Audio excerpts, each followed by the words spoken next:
This is the annual meeting of the Bristol County Water Authority, and it's Thursday, May 30th, 2024.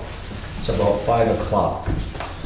Tonight we have the presentations of awards for the Rhode Island State Fair, Science Fair winners.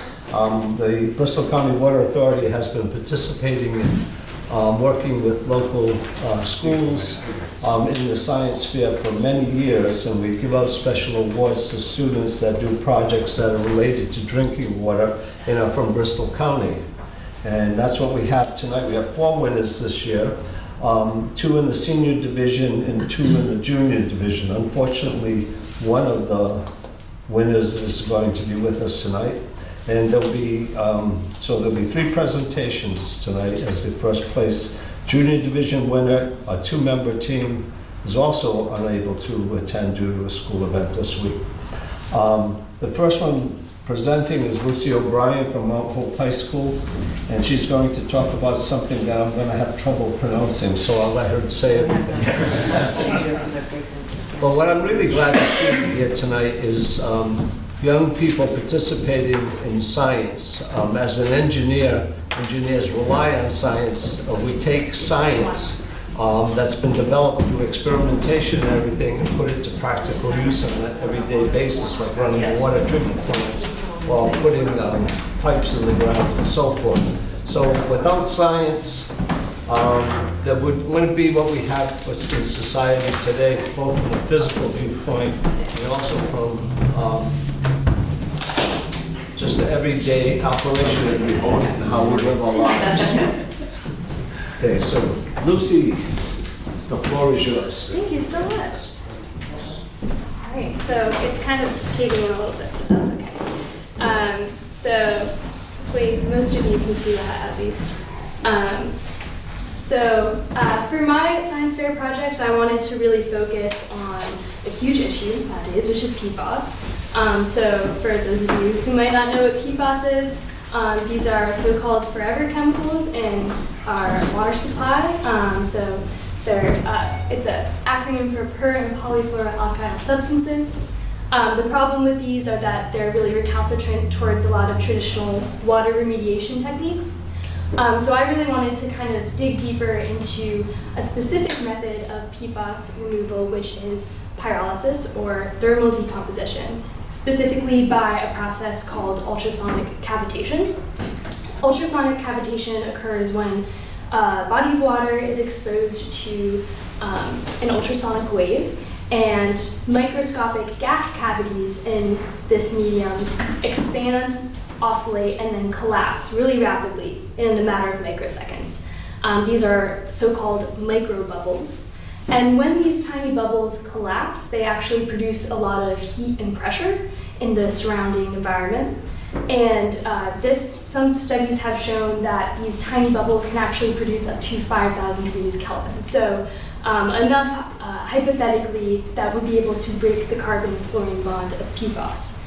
So I was pretty limited in the actual physical PFAS and kind of instruments that I had available to me. So the basis of my project is modeling this process using the coding language Python. So in order to do this, I used several what are called governing equations, as you see here. So basically I took equations that modeled the movement of the bubble, the oscillation, and kind of combined that with a model of the bubble's physics, so like pressure and the temperature that it generates, as well as how PFAS would affect specific aspects of bubble motion in physics. So I really wanted to look at the ideal amplitude of an ultrasound wave and frequency of an ultrasound wave that would reduce the most PFAS.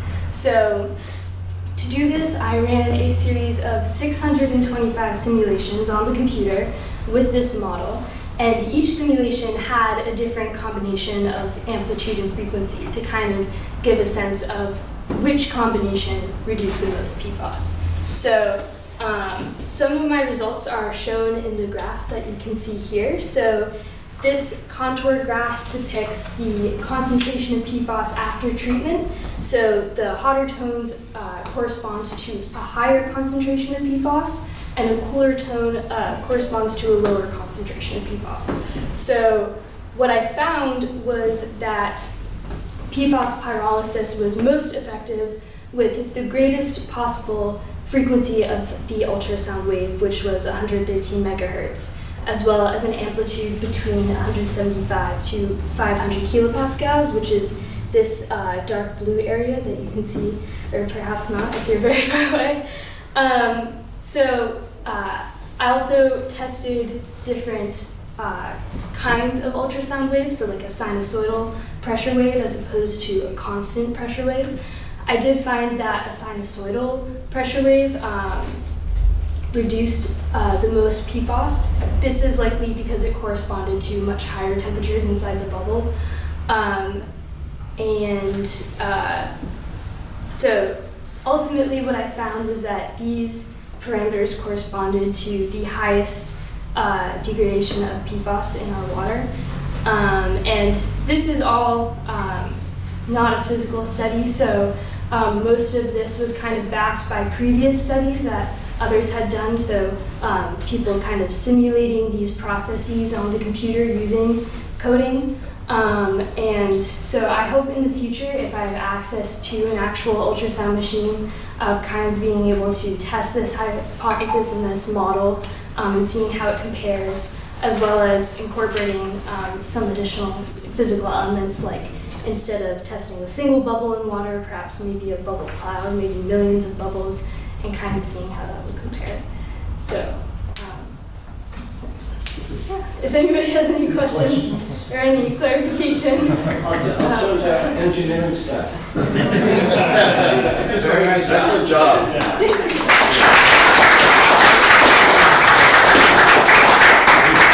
was just going to ask her if she applied for Sue's job. Thank you very much, Lucy. Thank you so much. Oh, should I make this up? Thank you. Congratulations and good luck in the future.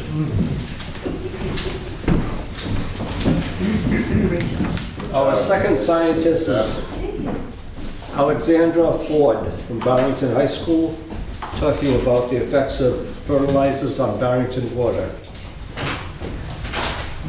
Barrington water.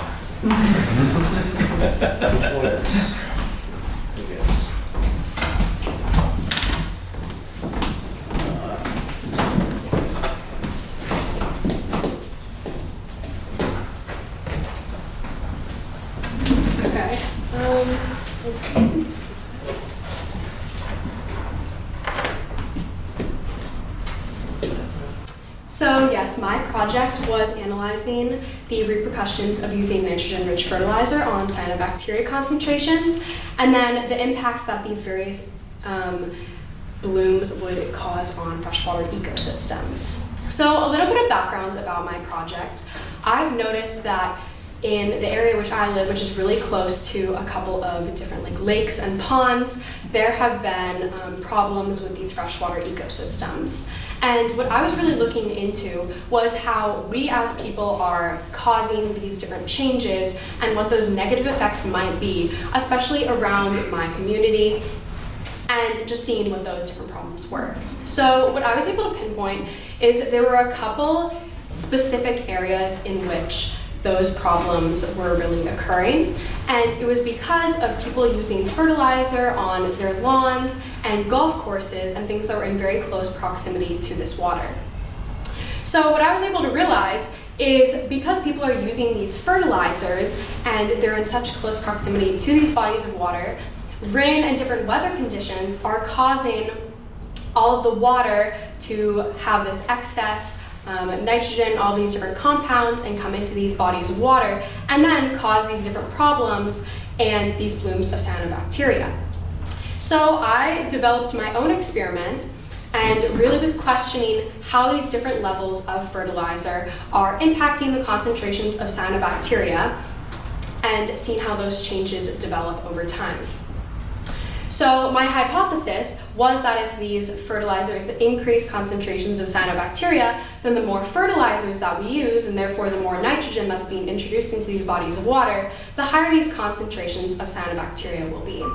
And to set up my experiment, I had 4 different concentrations which I tested. One that had no fertilizer, so none of this additional nitrogen content. One that mimicked typical bodies of water like lakes and ponds, and then 2 other higher concentrations in which I tested if there was an increase in that fertilizer usage. And what I was able to see is that the water with more fertilizer did have higher levels of cyanobacteria. And through this data, I was able to collect my data and analyze my data using a couple of different methods. The first method I used was using a spectrometer, and I measured transmittance and absorbance levels. And what I was able to see is with the negative control, it had a transmittance level of 89.2%. But as we increased levels of nitrogen, it went down to a level of 79.7%. And then with this graph, you can see as the concentration of fertilizer increased, the transmittance or water clarity level decreased. Similarly, when I was analyzing the absorbance levels with the spectrometer, I was able to realize there was a very similar correlation, that as the levels of fertilizer increased, the levels of absorbance increased due to the fact that because there was more nitrogen, there was more cyanobacteria, and then this pigment was absorbing the light and reducing this water clarity. Another method I used was also a color gradient which I developed, and that was further supporting the idea that the more nitrogen there was, the more pigment there was, therefore corresponding to a darker level on my color gradient, and then I also have this correlation shown here. So why is this important? Well, cyanobacteria has a lot of impacts on people, on animals, and on ecosystems. There are cyanotoxins, which can make people and animals sick through a variety of different ways, through skin-to-skin contact with water, through contaminated fish or seafood, and other different methods. And this is really important to consider because there are a lot of dangers of these cyanotoxins. There are lots of long-term effects that are unknown, and there can be different symptoms like vomiting, headaches, diarrhea, and all of these other things. Additionally, the fact is that if there's more fertilizer that we're using, there's going to be more cyanobacteria, and the more cyanobacteria there is, the more likely it is for people or animals or ecosystems to be affected and to have these detrimental impacts. Going back to animals, they're also very susceptible and can be risked to be exposed, especially animals like dogs and mammals that live in the water who can be frequently exposed to these cyanotoxins if they are to come in contact with the water. Then there are ecosystems, which in drastic cases could go under eutrophication if these cyanobacteria concentrations are increasing and then blocking the light and preventing other plants from being able to use the light and continue to work as a stable ecosystem. Now, altogether, the purpose of my project is that I want to educate people about the effects that we're having on the environment, because a lot of people don't know that even if you use a little bit of nitrogen fertilizer, the collective impact that it's having could have so many detrimental effects on our ecosystem. There are other eco-friendly alternatives that you can use instead of nitrogen fertilizer. And although there have been restrictions that are in place, like not being able to use these chemicals within 100 feet of a body of water or specific limits per an area of land, the collective impact and the fact that there are going to be weather conditions and runoff that are still depositing nitrogen into these bodies of water is really important to consider and to educate people about so that they know what they're doing to the environment.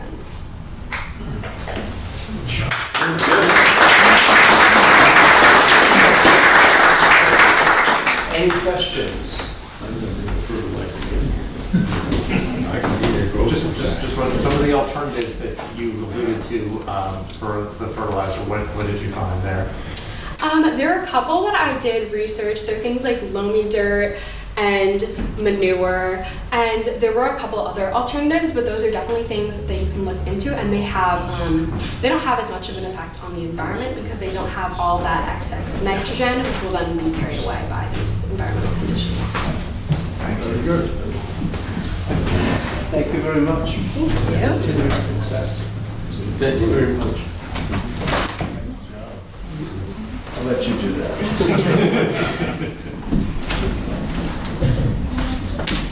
Good job. And our last presenter tonight is Elise Ahmed from St. Luke's School, rainwater runoff from different surfaces.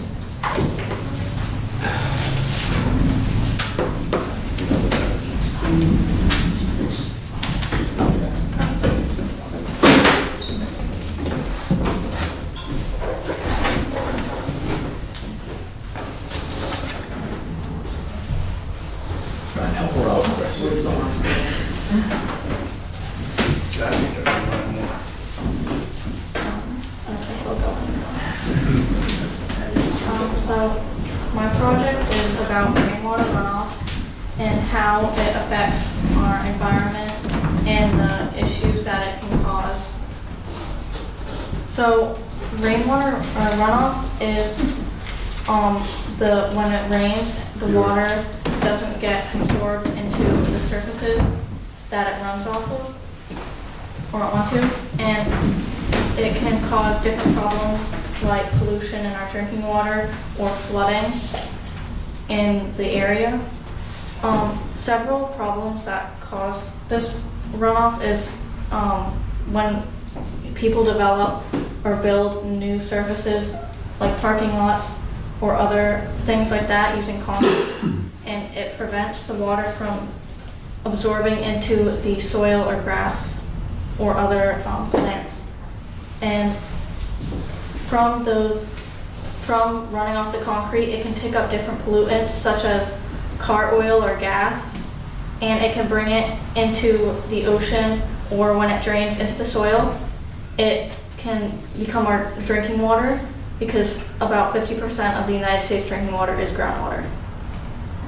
The purpose for I wanted to do this project was to see which surface would be best to help prevent runoff and stop the pollution that it's causing.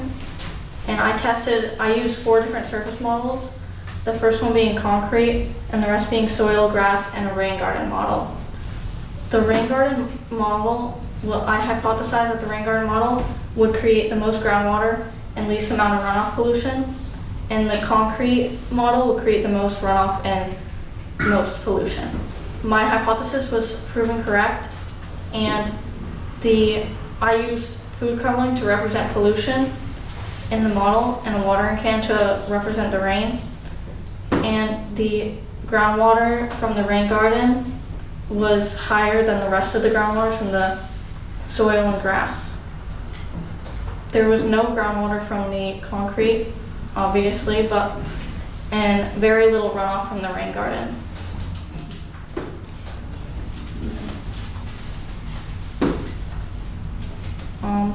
From the runoff from the other 2 surfaces was medium or average, and as well as the groundwater. So yeah. Great. Very good.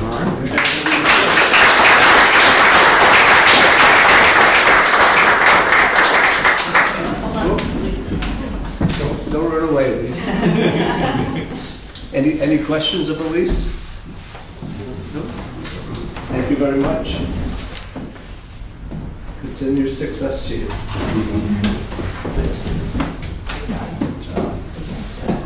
In these days of many people doubting science, it's great to see that the next generation is picking up science and continuing with it. And there's a lot of opportunities out there these days for jobs, which it all boils down to. So good luck to everybody, and hope to see you in the future at another competition.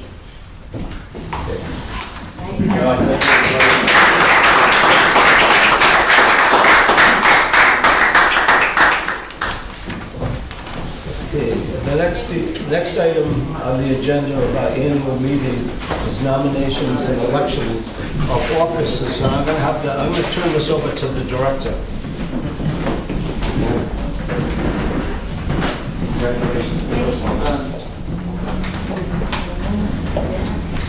Just, you can run the election.